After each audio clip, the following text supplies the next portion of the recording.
NWA Ring Warriors, July 14th, German American Club, Hollywood, Florida. There's your plug. Tell you who we're doing it for, when we're doing it, where we're doing it. And that's great. But to me, Scoot, you know it doesn't matter. In the 10-year war of Billy Fives and Scoot Andrews, you know it didn't matter for who we did it, when we did it, where we did it. It was why we were doing it. See, for 10 years, we battled all over the world. We did WWF, we did WWE, we did WCW, ECWA, IPW, FOW, NWA Florida. So many acronyms, I can't even keep up. But it didn't matter where or for who. It didn't matter in front of how many. It mattered you and me proving who was better. 2005 Rage in the Cage, we were going to have that answer. NWA Florida put it on as the end of an era, an end of the war. And quite frankly, it was supposed to be the end of our careers. We were going to walk in that night.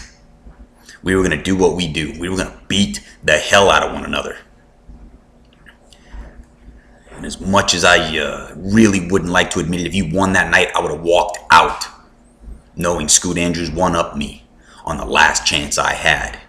But it didn't happen. And I didn't one-up you. That match was announced a draw. And for a good day, the feeling of the fans standing, the boys clearing out the locker room, our families coming in the ring, I was satisfied with that draw.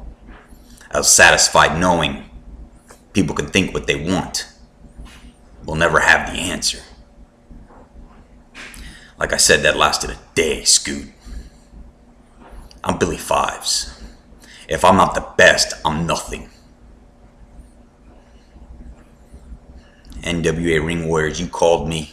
You offered me everything under the sun to come back, to get into your ring. I only asked for one thing. Somehow you pulled it off. You got Scoot Andrews and Billy Fives back in a ring together for the first time since 2005 to answer the question that wasn't answered then. Scoot, you know me. You know me better than anybody in this business ever has. I'm not walking out July 14th at German American Club without putting every bit of ability, of desire and anger that I have into that ring against you. I have no plans on walking out anything other than the best. Having answered the question in this long, ongoing war between Scoot Andrews and Billy Fives, putting it to bed, Billy Fives is the best to ever come out of Florida. So that night, you have one of three choices. You can tap out, you can get choked out, or you can get knocked out. Pick your poison, brother. But there's only one way this war is going to end. That's with my hand raised, you looking at the lights, and both of us walking off into the sunset. Having me one-up you. Having Billy Fives known as better than Scoot Andrews. And as you would say, if you don't like it, deal with it.